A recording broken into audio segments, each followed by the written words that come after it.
was my family's cattle ranch, so my great-grandfather came here in the early part of the century. He left us as a family a legacy that is this cutting-edge place, sort of spearheading all these conservation ideas. Leave space for wildlife, that was the way he summed up his philosophy.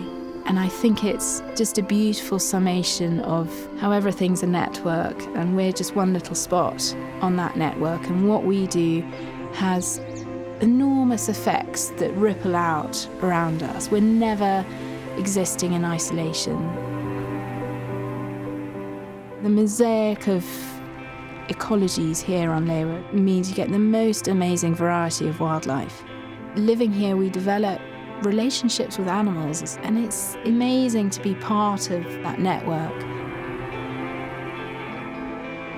Lewa Wildlife Conservancy is a non-profit organisation that runs this area, this piece of land, for the purposes of conservation, and in particular for black rhino conservation. A significant amount of the work that they're doing is working with the communities surrounding Lewa to make sure that they're benefiting from the wildlife being here. Unless the people are seeing a benefit, it's not going to be in their interest to help protect it. They have to see it as key to their own survival and key to their children's future. As people, we need nature. We need to have that relationship with it.